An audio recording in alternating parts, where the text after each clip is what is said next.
श्री शिवाय नमस्तुभ्यं। क्या बोलिए? वटकेश्वर महादेव। एक बात याद रखो,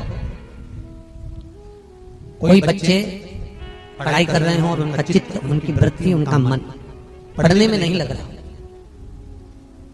गलत जगह पर बच्चों का चित्त जा रहा, कोई व्यसन में, कोई घूमने में, फिरने में, दोस्त यारों में, तो बड़ के पेड़ के नीचे, बड़ के पत्ते के ऊपर शंकर भगवान के शिवलिंग का निर्माण करें, बालू रेत का शिवलिंग, उसकी पूजन करें और पूजन करने के बाद उसी बड़ के पत्ते पर रखे हुए शंकर भगवान को पूजन आदि करने के बाद नदी में विसर्जन करें।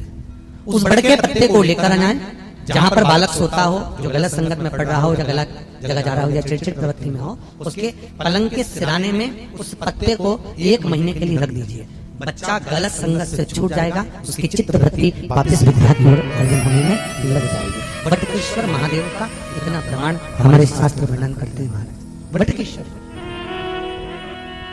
जिनका अदालत में कोई काम चल रहा हो, प्रशासनिक कोई कार्य नहीं हो रहा हो, तो वटकेश्वर महादेव की पूजन बड़ के पेड़ के नीचे बालू रेत का शिवलिंग बनाए, बिना पत्ते पर, केवल भूमि पर उसकी पूजन करें, दही चढ़ाएं, चढ़े हुए दही को घर में लेकर आए, शंकर भगवान का विसर्जन करने के बाद में चढ़े हुए दही को घर पर लेकर आए, उसका हाथ से एक रुमाल पर छापा लगा लें। अदालत में जब भी आप जाएं, प्रशासनिक कार्य के लिए कभी भी जाएं, उस रुमाल को जेब में रखकर लेकर जाएं, आपका कार्य सफल होगा। वटकेश्वर महादेव का इतना प्रणाम।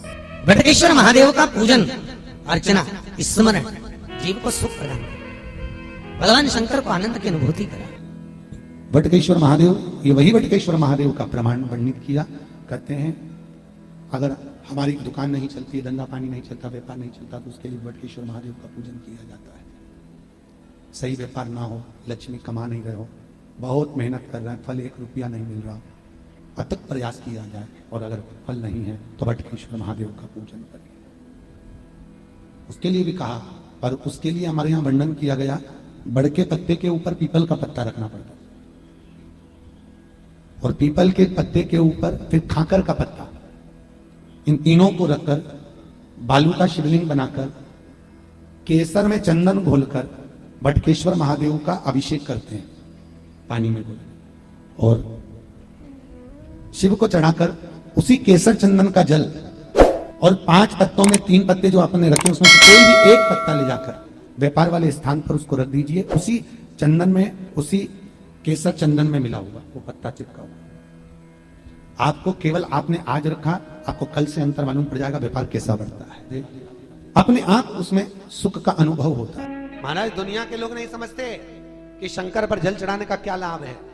शिव महापुराण कहती है, अगर एक दिन, शिव महापुराण की कथा कहती है, शनिवार के दिन अगर शिव जी के मंदिर में, शंकर के मंदिर में जाकर 1 लोटा पानी चढ़ाया जाता है तो हमारे कार्य में उन्नति होती है। फिर कहूंगा, अगर दिल में कोई बात है और आपकी वो कामना पूरी नहीं हो रही, बहुत प्रयास कर लिया आपने, कामना सिद्ध नहीं हो रही, 1 लोटा जल, एक जल का पात्र लीजिए, उस जल के पात्र को लेकर उसमें थोड़ा सा लाल चंदन डालकर बेलपत्री के वृक्ष के नीचे और देवादिदेव महादेव को चढ़ाना प्रारंभ कर दीजिए। शिव को चढ़ाना थोड़ा सा जल, उसके बाद में 1 लोटा जल स्वच्छ फिर शिव जी को चढ़ाओ। प्रयास करो बेलपत्री मिले, उस बेलपत्री पर लाल चंदन 3 पत्तियों पर लगाकर, लाल चंदन बेलपत्री के वृक्ष के नीचे समर्पित कर कर, उसी बेलपत्री के वृक्ष के नीचे का बेलपत्र वापिस लेकर श्री शिवाय नमस्तुभ्यं बोलकर, आपकी कामना कहकर भगवान शिव पर अघोरेश्वर महादेव का नाम लेकर आप चढ़ाना प्रारंभ करिए। बाबा आपका कार्य 3 महीने के अंदर पूर्ण कर देगा, सफलता देगा। एक बात बहुत ध्यान लगाकर सुनिएगा, स्मरण में रखिएगा, जब क्रोध की अवस्था होती है,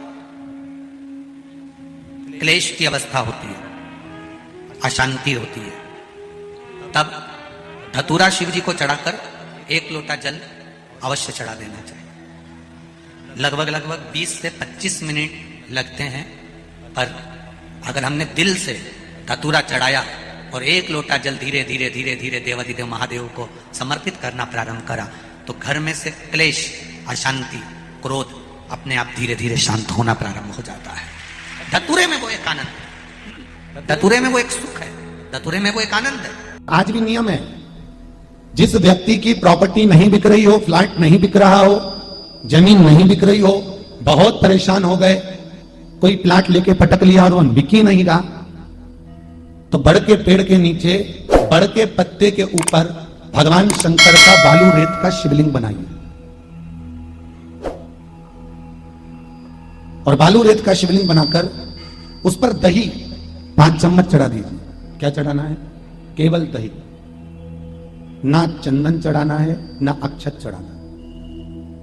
एक घी का और एक सरसों के तेल का दीप वही शिवलिंग के सामने लगा दीजिए और दही चढ़ाकर नमन कर कर भगवान बटकेश्वर महादेव का पूजन कर कर बाबा से विनती करो, हे बाबा हमारा वो प्लाट, हमारी वो जमीन शीघ्र बिके। विनती कर कर उसी में से थोड़ा सा दही उठा लीजिए, उसको कटोरी में रख लीजिए, वही दही ले जाकर उस प्लाट में, उस फ्लैट में, उस मकान में डाल दीजिए और बटकेश्वर महादेव के उस शिवलिंग को ले जाकर विसर्जन कर दीजिए बहते हुए पानी में। मात्र 3 से 3.5 महीने में जो जमीन, जो प्लाट, जो फ्लैट बेचना है वो बिक जाता है। बटकेश्वर महादेव का इतना प्रमाण कहा गया है। बटकेश्वर महादेव, ये वही बटकेश्वर महादेव। कई लोग कहते हैं महाराज जी शिवलिंग क्या घर में रख सकते? बिल्कुल रख सकते। कहते हैं जितना घर में रोग, बीमारी, दुख, तकलीफ जो आती है, सबसे पहले अगर वो प्रामाणिकता में प्रवेश करती है तो 2 जगह पर उस रोग बीमारी को झेला जाता है। एक घर के दरवाजे पर तुलसी के क्यारे पर और दूसरा घर में जो शिवलिंग होता है उसके ऊपर। ये 2 जगह पर रोग बीमारी झेली जाती है। 2 जगह पर। इसकी आवाज पढ़ाइए, इसकी रोग बीमारी, दुख, दर्द, इसको वहां झेला जाता है। सुख की अनुभूति से भी हो और भाव की सेवा आनंद से करें। शिवलिंग कभी भी पोला न रखिए। घर में अगर शंकर जी का शिवलिंग है तो नंदी रखना जरूरी नहीं है। शिवलिंग को कभी भी तुलसी के क्यारे में ना रखें, इसका ध्यान रखिए। अगर बेलपत्र हो तो शिव जी को चढ़ाए, नहीं हो तो आसपास बगीचे में जितनी भी पत्तियां पड़ी हो, पेड़ पौधे लगे हों, उनकी पत्तियां तोड़ तोड़ के भगवान को चढ़ा दें। उनकी पत्तियां शिव जी को चढ़ा दें, स्वीकार। भगवान शंकर पे चढ़ा हुआ जल, शिव जी को समर्पित जल कभी भी तुलसी के क्यारे में ना डालें, इससे काल सर्प दोष होता है।